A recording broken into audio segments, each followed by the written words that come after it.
What up, B Squad? It is your boy JB, and I am here today, unfortunately, with a brand new review for The Oval on BET. Please, in the comment section, let me know how many more episodes are left of this season, you guys. Gotta be honest with you guys. I don't know if I'm gonna continue with. I know I've saw comments saying you guys enjoy the commentary, right? And I love the fact that you guys love the commentary for The Oval and for Sisters. But for me, neither one of these shows are good. Just got to be real. I know that there's one more episode left of Sisters before the finale, and I feel the same way about The Oval, right? Because The Oval is on episode 21, and this episode is titled Pins and Needles. So, what I was saying is, actually, before we get into the review, if you guys are watching this video or any other on the channel, and if you guys aren't subscribed yet, do me a solid favor and stop taking me out in this date and having me pay for it at the end of it. You guys can do me that favor by liking the video, subscribing to the channel, and turning on your post notifications. And with that out of the way, you guys, without further ado, let's discuss The Oval on BET, shall we? So now, what I was saying was, I just don't know if I'm on the season 5 and season 6 of Sisters and The Oval. Me personally, I don't know if I'm coming back, you guys. I just gotta be real with you guys, because The Oval and Sisters are, now I didn't watch If Loving You Was Wrong and the other shows he had, right? I started with the haves and the have-nots, so that's really all I can go by. I know a lot of you guys who watched If Loving You Was Wrong did not like the way that it went, and the same for us who watched the haves and have-nots. The haves and the have-nots started out pretty good, but then it just gradually went down. The same with The Oval and the same with Sisters, because I don't know what direction Tyler is going in with The Oval or Sisters, but more specifically The Oval, since this is what we're talking about. So this episode, we opened up, now I didn't review last week's episode, but we opened up this episode with Sharon. So Sharon clocked Kareem upside the head with a baseball bat, right? So she's freaking out, rightfully, understandably, right? She's freaking out. So then we move over to the pharmacy, and Dale is at the pharmacy, and Dale is locking up for the day, right? So then there's this woman that's in there shopping. Now, Dale, this was on you. If you closing, why is the door still open? Why didn't you lock the door? So I was kind of with that woman, like, what kind of store is Kareem running here? Now, mind you, she said she was there to drop off her prescription, but she was shopping. But here's my thing, but also, and people do this all the time because I've worked in retail. People will come to your store and come in there 5 minutes before you close and want to have service. Like, no. What? If you come in 10, 15, if you come in 15 minutes or so before, then I'm cool with that. But 5 minutes to closing, that's disrespectful. But, so Dale called Sharon, and Sharon was freaking out. But at first, I don't think Dale paid attention, because he was telling Sharon something bad had happened at the pharmacy, right? And then she started freaking out. He's like, Sharon, are you okay? So I don't remember if he hung up or if she hung up, but somehow the phone got hung up, right? So while he's on the phone, actually, it was before he got on the phone with Sharon. It was when he was escorting that lady out. Antonio has slipped in there somehow, right? So Antonio came up to Dale saying that, oh, you locked me in. But then he said, well, I got a package here for whatever the name was that Alonzo went down and got the prescription for. That's the package he's dropping. He's dropping off another package in that name, right? So then he tells Dale that there's something under the counter in a bag or a box, one of the two, for him, right? So he tells Dale to look under the counter. Dale was hemming and hawing at first, but then Dale eventually went down, came up with a gun in his hand, telling Antonio to get out. Antonio was like, nah, you don't want to do that. Like, what's in that? Like, all that stuff that was here is gone. So if that's gone, then that in that bag is for me. I was just like, sir, why are you trying to reason with a man that is holding and wielding a gun? But okay, Antonio, I mean, if that's what you want to do. So they went back and forth for a few minutes, right? And eventually Dale told Antonio, get out. He left. Now, here's the thing. Antonio said you locked the door, which he did lock the door when that lady went out, right? But when Antonio left out, he just opened the door. So I was like, never mind. Never mind.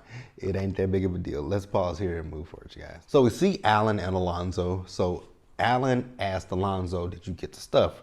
He said, yes. He said, did you give it to Hunter? He said, yes. And I'm thinking to myself, like, Alonzo, you're not putting two and two together. Like, why are you asking me if I gave the president the stuff, right?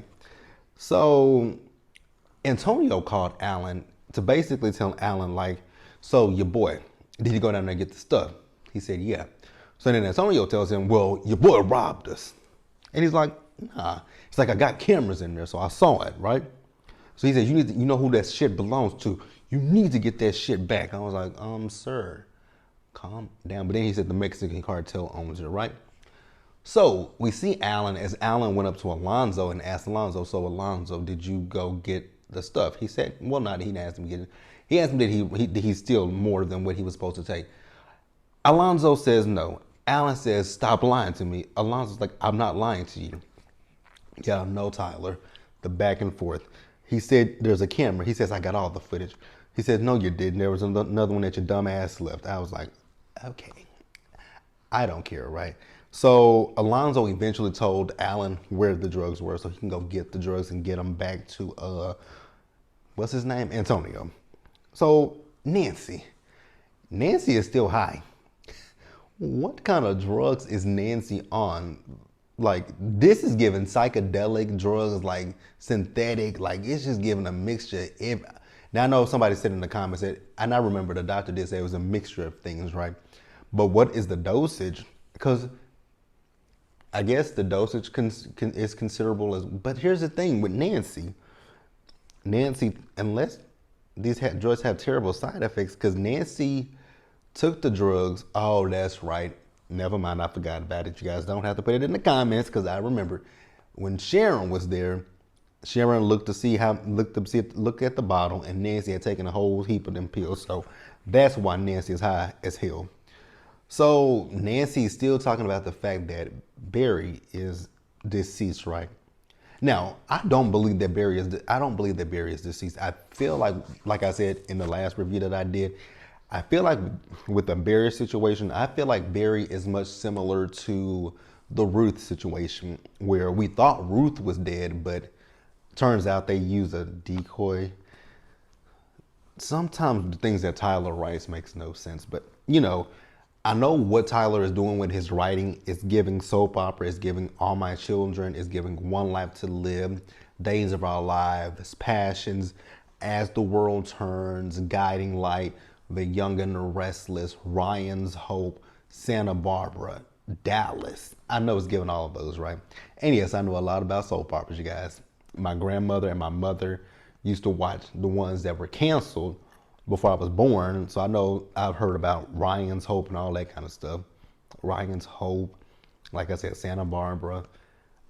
But the ones that I know personally, Passions, Days of Our Lives, General Hospital, All My Children, One Life to Live, those are my shows. I still watch General Hospital, and I occasionally watch Days of Our Lives. Days of Our Lives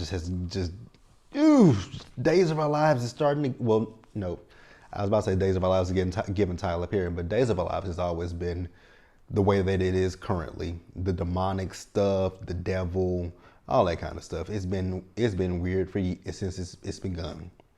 Marlena being possessed by the devil. If you guys don't know, if you guys don't watch it, but it's happened. You know, she's been possessed twice now. But what are we talking about? What was I talking about? I forgot. What were we talking about? I think we were talking about Barry, right? I'm almost positive we were talking about Barry. Oh yeah, Barry. Oh yeah, Barry. That's what we were talking about. Sorry, you guys. I got sidetracked. You guys know I do it all the time. So don't be like, JB, y'all ain't got to say nothing. Y'all know I get sidetracked. But back to Barry. So, you know, Nancy thinks that Barry's dead, right? Priscilla is telling her, like, don't do that. Like, let's not think about that. Let's not think like that, right? So then, Nancy wants to talk about she wants to go to bed, and Priscilla's like, okay, I'll take you up. She's like, you need to take me up. And she's like, are you trying to sleep with me? She was like, no. She's like, I'm a happily married woman. She said, so am I. She said, are you now? I was like, well, damn, Nancy, you ain't have to be that rude. Then she's talking about running Sam over with a car. I was like, vehicular manslaughter? Okay. I mean, I guess. Maybe not. So Sharon, we see Sharon, and Sharon is on the phone with the police, right? And the 911 dispatcher is telling her that, they had gotten a call from a pharmacy. And I was kind of confused how y'all got the call from the pharmacy. But then they said that they got calls from the neighbors because of a noise complaint, right? So the cops should be on their way. So there was a knock at the door, and Sharon thought it was the police, but actually, it turned out to be Dale, right? So she shows, Dale Kareem, right? And then the cops come in, and the cops. Now, mind you, here's the thing that threw me in this particular scene, right? So she's telling you that him and her were in a little bit of a spat, right? And then y'all check his pulse. Now, I don't know if Kareem is dead or alive because all they said was, a homicide. I was like, but she just told you he was manhandling her. That's self-defense. Okay. Tyler Perry is the world. We're just living in it. Let's pause here and move forward. So next up we see Sam. So Sam is on the phone talking to David, right? So at this point, I'm thinking that, well, yeah, it's not. I'm not thinking. I know. At this point, they figured out, where Jason is, right? So Sam is telling him that they basically, they're onto them at this point, right? So David feels like he can get him and Jason out of there before they show up, right? So David gets off the phone with Sam. He's telling Jason that they got to get out of there. He asks him, can he shoot a gun? Can he do what? I wouldn't give him nothing. And David thought about it. He's like, nah, kid, I'm not gonna get. I'm gonna hold on to it myself. So David notices that there's some noise in the area. So they have shown up and found them. So the cover is blown, and David came up with the plan right there on the spot. So then we move back over to Richard. So Richard got home, and Priscilla was telling Richard, like, I got Nancy to go lay down and take a nap, right? And she says, call me if you need anything. So she also tells him, Barry's going to be okay. Do I believe Barry's going to be okay? 50% of me feels that Barry's okay. Another 50% of me feel like I do feel like the Rakadushi still do have Barry. I just don't think that Barry is dead at this point, right? I still believe that the Rakadushis have him. And that's just what I think. Could be wrong, but I doubt it. So the next scene we have is Hunter. Honestly, I'm tired of all the Hunter scenes. They're the same scene every time. Hunter gets high. Hunter wants to go find some women to sleep with him or give him a blowjob. He asked Alonzo, does he want to try some of the drugs? Alonzo said no, but then he tells Alonzo that he wants to sneak out. He's going to go take a shower. So after Hunter left to go take a shower, Alonzo called Kyle to tell Kyle that, Hunter wants to leave. And, Kyle's like, well, I hope he just falls asleep. This man is wired up on coke. You think that he's going to go in the bathroom, take a shower, high as hell off of cocaine, and then say, let me take a nap? Okay. I mean, I guess stranger things happen. I don't think that that's going to happen. But let's pause here and move forward, you guys. All right, you guys. So Victoria, I don't understand this storyline either. This is a storyline that I find very, very confusing because parts of Victoria, it feels like she's playing Eli, right? But then when we first found out that she and Eli were having an affair, that wasn't fake. So now it's almost as if she can't stand him and as if she is setting him up to get caught by Simone. So I'm thoroughly confused when it comes to that situation, right? So she tells him, I hope you don't try to talk your wife out of coming to see me. He said, I did, but she's still coming. She tells him it would be wise of him not to do that, right? So then at one point, Victoria was like, she wishes he was there. And then she tells him to tell her that she loves him. And like a dumbass, he told her, I love you. So then Simone comes in. Simone overheard the whole entire conversation. So she's like, who were you on the phone with? He said, I was on the phone with John. And she said, that's not true because it was a woman and I heard her voice. And so you tell John you love him? She said, no. He said, no. I said, I love y'all. Y'all, I really don't care. The thing with this storyline is it just doesn't make sense. The only thing I can say that would make sense for me with this storyline is if Jason is Eli's father. Not if Eli is Jason's father. I think that would be the only thing that would make sense. But like I said, when it comes to Victoria, Victoria doesn't seem like she likes him that much, but she slept with him. And Victoria's not doing this for a power play because, one, she's the first lady.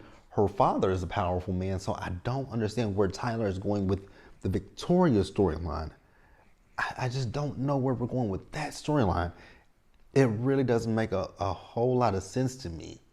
So the next thing we got is Priscilla. So Priscilla called Bobby. If you guys know, Priscilla and Bobby trying to have sex. She tells him she'll go home, take a shower, and she'll be on the way there. Max feels like this is a bad idea. I agree with Max. Bobby is telling Max, like, you might want to leave because it's going to get pretty loud around here. Okay, Bobby. So then we see Kyle. So Kyle called Donald up to basically tell Donald that, they got eyes on David's place. And, he's like, why aren't y'all going in? And he was like, because we haven't made everybody out. And I think that was a smart idea. But nope, Donald wants him to go in and get the kid. Let's pause here and let's wrap up the episode, you guys. So next up, we see Sam. So Sam has called Max to ask Max would help with the package. Max said he'll help, but he had about 3 drinks, right? So then we move over to Officer Brian. So Officer Brian showed up to Lily's place, right? She's like, there's Secret Service outside. He took all the Secret Service down. I was like, now really? I mean, okay, I guess. I find it hard to believe, but okay. So he kissed her. I was like, what the is going on here? This was confusing the shit out of me. So then he told her to take, to leave. And did he tell her to go to the police station or what? He told her to go somewhere and basically tell her that, she got away from him. And she's like, they won't believe me. But then he punched her in the face and told her, like, when you get there, tell them that, I knocked you out. And when you came to, you fled. So he asked her at one point, where was Donald? She said he's upstairs. So after he punched her, he left. So then he went upstairs. And Donald was in the bed. And I'm sitting here thinking to myself, and myself said, self. I said to myself, self. Self said, huh? I said, self. This right here makes no sense, right? Myself said, you goddamn right, it don't make no sense. So then I said to myself, I said, self, do you see what I'm saying? Myself said, absolutely. Then I said, self. So were Brian and Lily just having a loud ass conversation downstairs in the living room? Self said, you right about that. So then I said to myself, self said, huh, right? So I said, self. He just went up the stairs, right? Mm-hmm. And then I said, self, he went into the door, right? Self said, mm-hmm. Then I said, self, he's laying in the bed. Self said, you are right about that. So then I said to myself, where are we going with this? Self said, hell if I know, right? Exactly. Like, it's ridiculous. Because he went upstairs and he started shooting into the bed. Now, whoever the stunt actor was in that bed, like, what the I cracked up. that was funny because the actor just kept jumping. I'm like, anybody who gets sprayed with bullets they don't move like that. Like, it was funny to me. It was hilarious. So then I think they had a small scene where they were at David's place. I don't know what happened because I really couldn't see. And then we see Richard. So Richard went into the bedroom and there was Nancy hanging from the door. Now, I don't know if Nancy is deceased or not, right? But they did give a trigger warning at the beginning of the episode about, you know, unliving yourself. But that's it, you guys. Be sure to like the video. Let me know what you guys thought about this episode down in the comments section below. Subscribe to the channel, turn your post notifications on, and share the video. Until the next time, you guys, stay safe. Take care of yourselves. Wash your hands. Be blessed. And I'll see you guys in the next one. Bye, guys.